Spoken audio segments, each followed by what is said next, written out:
Hey everybody! Hey guys, I am Joseph Collins coming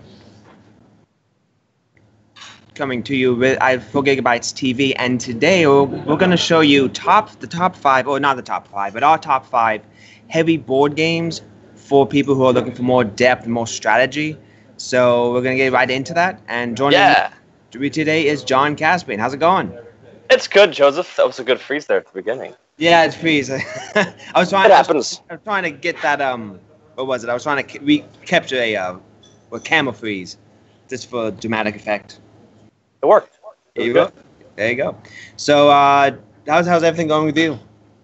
Doing good? Life's good. I just had a big old photo shoot yesterday. Been editing some photos for it.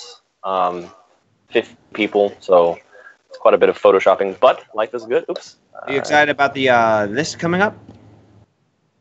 The list? Yeah, the list. There's the 5 board games we're going to cover. Oh, yeah. It's going to be fun. Yeah. Now, have you played many heavy board games before? I played a couple of them. There's one on the list that I've definitely played. Massive Darkness would be considered one, I think. All right, cool. Actually, I've played a couple ones on the list. There's a couple I would like to actually try, but I think about 3 of the 4 or 5 that we have. Nice. So, oh yeah. So, have you heard of a game called Feast for Odin? No, I've not. I have. Well, actually, we have it right here, and it's from Z-Man Games. It's published. It's for about 1 to 4 players, and basically it is a Euro game, but it's kind of classifies itself as a worker placement game. And what that means is that when you are going through playing the game, you're going to have sections on the board that if you place meeples on there, it's going to give you resources or give you special powers. And with the Feast for Odin, the objective of this game is that you basically have a tribe of Vikings, and you're trying to feed your tribes, you're trying to upgrade technology, you're trying to gather resources, and then take materials and basically forge them in to get better materials. And it's played over a series of rounds. I don't know how much rounds it is. I played it once, and I forgot the rounds amount. But you can also go out there and build ships, send your Vikings off to raid other islands and get other resources, and basically just manage your village. That's basically what the game is. It's a lot of components, there's a lot of strategy, and there's actually a tech tree involved in it. So it's really exciting. So if you enjoy heavy Euro games and you don't, it's definitely something to check out. And that's a Feast for Odin. And we have it over here at Gigabytes. So just come down. So you said there's a tech tree involved? There is a tech tree, yes. Well, not really a tech tree, but more like, I have to say, like worker placement. There is a technology board where you place your meeples to gain that technology for the game, and you get to basically take materials that you harvest or you mine, and you take those materials and you use those materials to upgrade and basically forge other things so you can increase your technology to do other things. So it's similar to the games where I'm thinking games like Race for the Galaxy and whatnot, where you can choose a what is the word I'm thinking of? A path to go on? Specialty? In the sense of Race for the Galaxy, there is different paths to victory. You don't have to do one thing. And in this game, yeah, I don't know how many paths to victory there is. It seems like there may be some. But in the sense of worker placement I think the most famous worker placement game is known as Stone Age. And you're basically, taking a tribes, and you're placing them in specific different places on the board. You may have like a forest place or like a mountain place. It's kind of like, think of Age of Empires, the video game, where you have workers working, chopping down trees, and then you have other workers mining stone. It's basically that, but in a board game form. That's what worker placements are. So nice. Really good game, really fun game. The other game that we have here, actually, it's from Fantasy Flight Games, and it's for 1 to 8 player, and it's based in the H.P. Lovecraft universe, and that is, I think I'm pronouncing this right, Eldritch Horror, is it? Eldritch Horror. Eldritch Horror, yes, that's the one. It's supposed to be the third game in the Cthulhu mythos for Fantasy Flight, and unlike Arkham the card game or Arkham the board game, Arkham the board game takes place in this town of Arkham, and you go through the streets of Arkham trying to collect elder signs, defeat monsters, and trying to prevent the ancient ones from coming into the realm. Well, they came up with another game called Elder Signs, which I have, which is my personal favorite, which is a form of a dice game that you go through a museum and accomplish the same goal. In this game, it's a global adventure. Well, you're trying to accomplish the exact same goal, but you're going from different cities on the globe.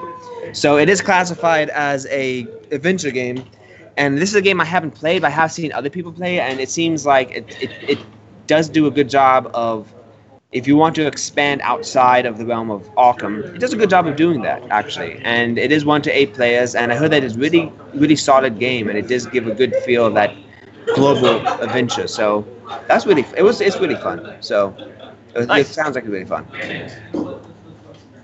What's next? What's next? Oh, well, the other one is, of course, one of the probably one of the most talked about games, and still on the top 5 list of games, is Pandemic Legacy. Yes. And for those who don't know what a legacy game is, basically it started out with Risk Legacy. Well, the concept of the game is basically you go through a campaign throughout the game, and when you make decisions, those decisions are going to lead into the next game. And for example, Risk Legacy, you also have components that are kept in boxes, hidden from people, and you only open them up when you get to that point in the campaign. But once you do something, for example, if you're playing Risk Legacy and you decide to bomb a specific region of the world, that region is now forever tainted with that, with your attack. So you have specific areas that may be off limits, or you may have to tear up a card they can no longer use. And it's been very popular, and what they decided to do is take that concept, the designer, and put that into Pandemic Legacy. For those who have played Pandemic, it's a cooperative game where you and 3 other players go out there and try to save the world from diseases. Well, it's the same concept, but it's a campaign. So you may succeed in one game, and you can take everything you've done and move on to the next. And whatever action you perform, whatever action you decide, there are consequences. Either way, you may have good or you may have bad, and that consequence leads into the next. So it's a really good game from a campaign standpoint and from a story standpoint. And they have released other legacy games since then, but they've also recently released Season 2 of Pandemic Legacy, and we have both of them here at Gigabyte, so if you're interested in coming down and picking it up.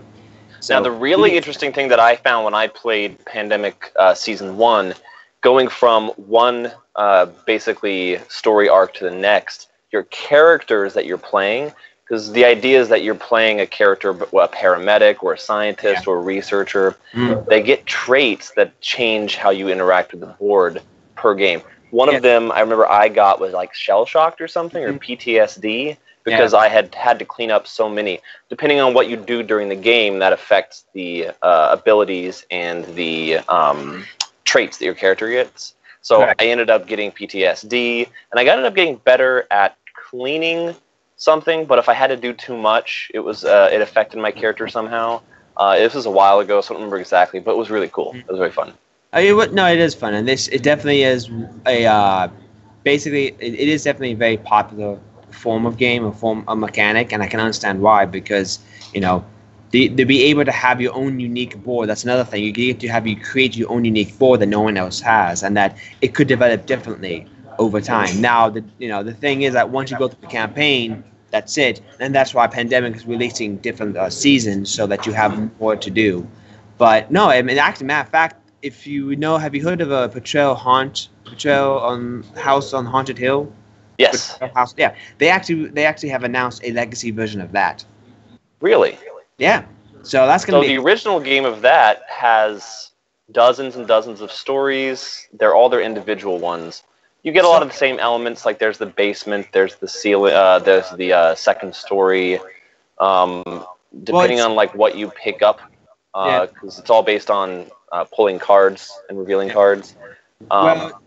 Like Carcassonne is a tile-laying game, and with Betrayal, you do have tiles that are rooms, and you have a stack of tiles, and while you enter into a room, you take the tile off the stack and you pay it down, and you may be in, for example, like if you're playing Clue, for example, it would be the ballroom, you'd be next, and you go into another place, it could be the basement. So you have a series of basements actually, and in that game you also have what's known as hunts. Like once you trigger the hunt, you have one player who's the trader, goes into the room, reads his part of the scenario or her part, and you go through this entire hunt. And they have like 50 hunts, 100 hunts. Well, with this game, from what I can see so far, it's just been released and it's supposed to be released coming out in, what is it, fourth quarter of next year. And you basically, the campaign goes over a couple of decades, actually. So it's like a horror movie in the sense of you may have, like, in 1970, something bad happened, and then in 1980, these new characters come in and see what happened in 1970. So it sounds really cool. That's almost like The Conjuring. Yes, The Conjuring, exactly, in that movie, or something like Halloween. Well, it started out in the 1960s and took place then in the 1977, I think it was, for that movie. So it sounds really cool, and I'm really excited about it, just simply because legacy games are really good. So, right. But now let's get to there's another game we have. The last two ones are really the big guns, big games right here. And the second to last is, of course, this game, Scythe. Love it. Yeah. Have you played this game? I've seen it played. Haven't played it myself, but I've watched it a game. Okay, yeah. Well, the concept basically is it's in an alternate universe. It's right after World War I, like back in 1917, and apparently there was a region, and it's advertised as a 4X game and an engine building game. And the basically the overview is that there is a part of Europe, I think it's called Scythe, that has a factory where this shutdown factory was building big mechs, and you are generals or people who sent into by factions to go into and start controlling this region that has not been controlled for a while. It's not that this region hasn't been, it's been known for a while, but it's been neutral. And so if you control the factory, you also control these big mechs. It's in an alternate universe, kind of like I won't say steampunk, but it's steam powered mechs. So it sounds really fun. We have a game on the shelves, Dust, 1947, that's similar, but this is set in post World War I rather than during World War II. Yeah. Oh, the Dust was post in World War II? Yeah, Dust it's a little more of a weird War II. We've done a couple of videos on it. Mr. Jim Gaudin is our French representative of it, and it's similar in that you have mechs that are more steam powered or not necessarily the advanced mechanical mechs. Well, this game is let's see here. This game caters to, let's see if I can get you, 1 to 5 players. And it's basically, it takes about it advertises as takes about 115 minutes to play. So it's a really big game. There's a lot of strategy to it. Like every 4X game, there's going to be tech trees. There's going to be resource gathering, resource management. It's going to have area control elements to it, like any 4X game. And for those who are not familiar with what a 4X game is, 4X basically stands for exploit, exterminate, expand, and explore. So, basically... In no particular order. No particular order, no. I mean, it doesn't have to be in particular. I mean, you do first, you first establish your empire, establish your region, then you build up your resources, and then you go out and expand, and you explore, then you exploit, and the exploit part comes with politics and such and so forth. And I actually have a 4X game that I have called Exodus Proximity Centauri, which is a sci-fi one, and it advertises itself to play about in 3 hours, and unlike Scythe, which is 115, and there's a new 4X game coming out. We talked about this, which is Alien Artifact, which is just a card game like Guardians of the Galaxy that is promised to be able to be played in an hour. So I'm really excited about that. That's coming out next year in January. That's like my birthday, so birthday present. We'll get it for your birthday. I'm just kidding. But now the last game, we just actually got in a lot of cards. We just got an order in, and this is really one of the biggest releases. This is from Fantasy Flight Games. And this game is another 4X game, but it is the classic sci-fi epic. I had to get the box here. Give me a minute here, but it's really big. Take box. But it's big, it's heavy. It's epic, and it's, of course, the new edition of Twilight Imperium 4. And this one is notorious for being the one that is like the most recognizable, game in board game thing, and it takes about 4 to 8 hours to play, and it caters up to about, what is it? which is exactly what the box advertises. But it caters about 1 to 4 players, and you can have more with more expansions. But it basically, it's considered to be probably the most in-depth game out there because you have so much. You have politics involved. You have trading. You can create allies. I was playing a game actually with my brother, and it was like we didn't even get. The objective is the first player to get the 10 victory points wins, but it takes a long time to do that. And I remember you make allies with other people, so I basically allied up with Jared, and I told him that okay, I'm going to expand out. I need more resources. He said, I approve of that strategy. And we had this one player who built up his fleet and was controlling the central part of the galaxy. You get extra points for that. But it's really exciting. I'm really excited about it.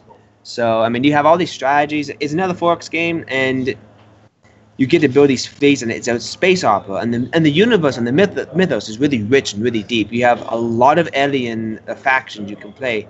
And I don't know how asymmetrical they are, but they all have special powers. They all have special abilities. They all have special things that helps you kind of like, one may be technology driven, so you may want to go with that, or one war driven, so you may want to build up wars, give special powers, that type of stuff. So I'm really excited about that one too. So nice. Are there any big ones coming up besides the ones you mentioned that you're excited about? Any board games coming up? Yeah, especially like the ones that are bigger, legacy styles, etc. Legacy styles, nothing the legacy, but I know there's one thing I'm really interested in. It's a smaller game that we're told that's going to be releasing soon, Hero Gigabytes, and that's called Hero Realms.